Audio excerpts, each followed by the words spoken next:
Devontae Tank Davis. Let Shakur Stevenson. Devin Haney know y'all ain't built like that, bro.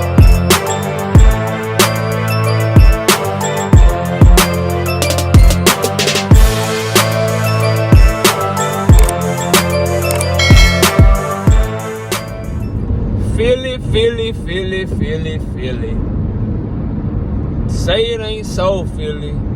Jaron Boots Ennis ducked Vergil Ortiz Jr.?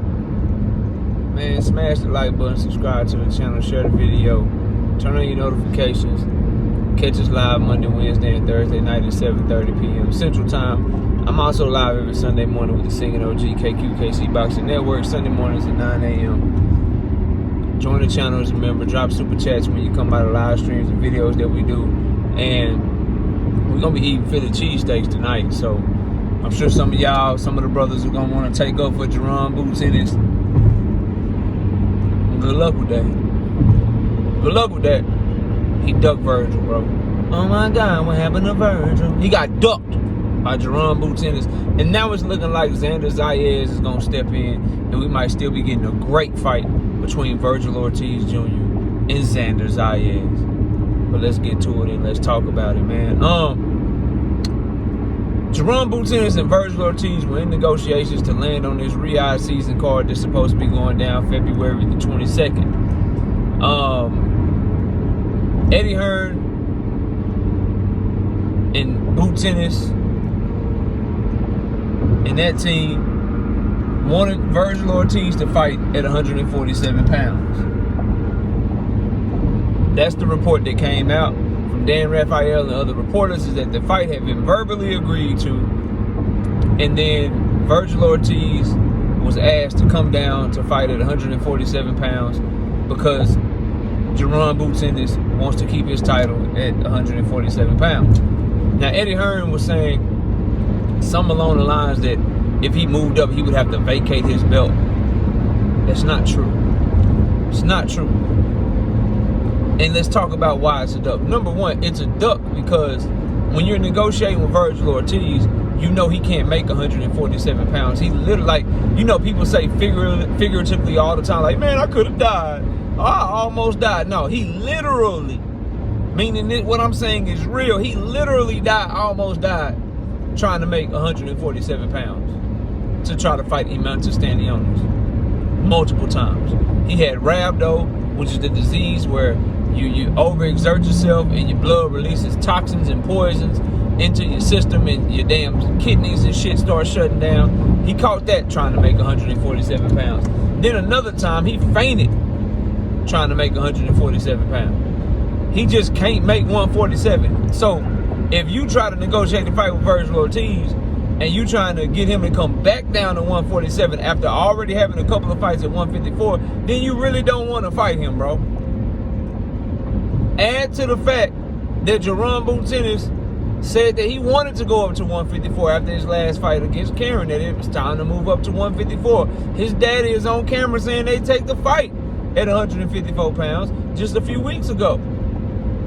So why would Eddie and his team even be trying to negotiate a fight for Vergil and Boots to go down at 147 pounds? You got people on Boots' side that are saying, hey man, he doing that shit because he don't want to get stripped. That argument doesn't hold any weight with me, which is why probably people won't hit my link tonight, because y'all know I think everything through and I don't just call people a duck. Specifically if I like the fighter, bro, I'm going to try to give you the benefit of the doubt, but you just can't give Boots the benefit of the doubt on this one. The evidence is overwhelmingly against him in this situation. So, oh, he could get stripped if he go to 147. How, Sawyer? How can he get stripped or not go to 147? He could get stripped if he fight Vergil at 154. The IBF will strip him. You know they don't be playing about his mandatories, KO. Yeah, I know. Karen Karshajajajaj was his mandatory. He already exercised his mandatory. That means for 12 months he can do whatever the fuck he want to do. Yeah. His mandatory was exercised when he took on Karen Sugar. Karen. Karen Chocolate Doctor, whatever his name, however you say his last name, he already exercised his mandatory, y'all. So there's no mandatory in a way. He can do whatever he wants. He can do a voluntary defense. He can go for a fight at 154. So, miss me with that. Oh, he won a unified KO. He want to be undisputed at 147 pounds. Emonta Stanionis is going to be on Tank Davis's undercard. He's not available. Brian Norman Jr. has a fight in March. He's not available. Mario Barrios just had a fight with Abel Ramos, and he already ducked Jaron Boots Ennis. None of the champions at 147 pounds have showed any interest in fighting Jaron Boots Ennis. So, what's the point of not fighting Vergil Ortiz for your highest payday in the most high-profile fight of your career? It's a duck, bro. I don't know. I don't even know why this conversation needs to be had, and you damn sure cannot be caught. And this is where Boots fans, bro, this is where y'all is out here on a limb, and it's just bad for you, dog. Because I agree with y'all that Brian Norman Jr. ducked Jaron Boots Ennis. But if Brian Norman Jr. is a duck, then how is Boots not a duck when it comes to Vergil Ortiz, bro? How does that translate? Then the last little thing that y'all are trying to say that I've been seeing is that Jaron Boots Ennis didn't know what was going on. He didn't know what was going on. Eddie Hearn was negotiating without him. Two things. Number one, it's your career. It's your job to know what's going on. So that's not an excuse. Negligence is not an excuse. It's the same cash register analogy I give y'all when people try to play dumb, right? If you're a cashier and some money missing from your cash register, saying I didn't know that it was missing, it's not an excuse. You're still responsible for that money, because it's your job to know. As a fighter who has a team around him, it's your job to know what your team is doing. So not knowing is not an excuse. Can't use that. And then I don't believe him. I don't believe that he didn't know. This shit was all over everywhere. You got Greg Hackett in your gym who's on YouTube. You got YSM Media who's in your gym who's on YouTube. You got all the people on Twitter and shit. All the people in Philly. You got my brother Dean who's here on YouTube. Jaron Boots Ennis got to be the only person in the boxing world that didn't know that him and Vergil Ortiz was negotiating the fight. Eddie Hearn been talking about that shit publicly for over a week now. When Turkey Al Sheik, when the shit leaked of him trying to announce the card, the shit was on there, bro. You got all these stories talking about all this other shit. Why didn't he come out then and say, I'm not negotiating with Vergil? Why is it once all the details start coming out, now all of a sudden he don't know what the fuck nobody talking about? So I don't believe him. Unless he live under a rock, I don't believe him, bro. There's too many people go in and out that gym. Too many people been around for him not to know. And even if he didn't know, it's not an excuse. Then, the last part to this is, okay, he didn't know. He didn't know, KO. All right, he didn't know. All right, so now what? Now that you know that fight's on the table for you, why is your response, if it don't come from me or my team directly, then don't believe it? I'll be making an announcement soon on whether or not I'm going to 154 or staying at 147. What you mean you making an announcement soon? You got the Vergil Ortiz fight on the table. It's a no-brainer. It's a no-brainer. You about to lose out on the Vergil Ortiz fight to a prospect in Xander Zayas. So if he didn't know, okay, cool. Now he knows what's wrong with the fight. None of the champions at 147 is on the table. And Vergil Ortiz is a way better fight than anything you've ever had in your career. So, what we doing? It's been over 24 hours. Why that fight not done? What's going on? And why is Boots Ennis and people that support him, such as myself, that are on the other side of this argument, because I like him, I'm just not gonna lie for him, bro. I'm a huge Boots fan. I'm just not willing to mess up my take integrity, bro. I don't think y'all come over here for that. I think y'all come over here for me to tell y'all what I truly think. And so that's what I'm gonna continue to do. So I say all that to say, that he knows, what's the excuse now? Because now you know.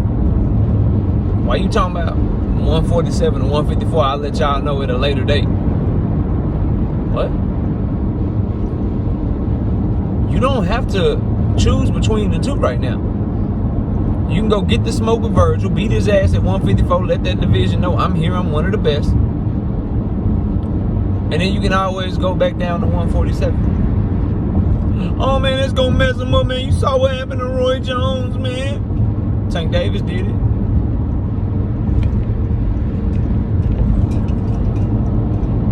Tank Davis did it just fine. We talking about 7 pounds. Boots is a big 147. He ain't got to add no extra muscle. All they got to do is cut 7 less pounds. Fight the Vergil fight and then get right back to it. It's the best fight he could have, bro. For the most money he could have. The same parameters that all you guys call Brian Norman Jr. and Doug for. I'm right there with you. Boots Ennis was the best fight that Brian Norman Jr. could have. Vergil Ortiz is the best fight that Boots Ennis could have. Brian Norman Jr. got offered more money than he ever made in his career. Boots Ennis is getting offered more money than he ever made in his career. The parameters are the same. Brian Norman Jr.'s potential opponent, Boots Ennis, was ready to go. Had his part of the deal done. Boots Ennis' potential opponent, Vergil Ortiz, was ready to go. Had his part of the deal done.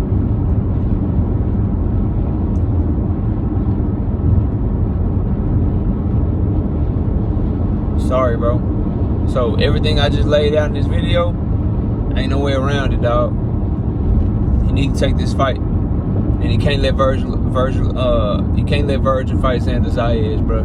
There's no way around this shit. You can't tell me he didn't know. You can't tell me that Vergil should be coming down to 147 to fight him. None of that shit, bro. Can't tell me none of that shit, dog.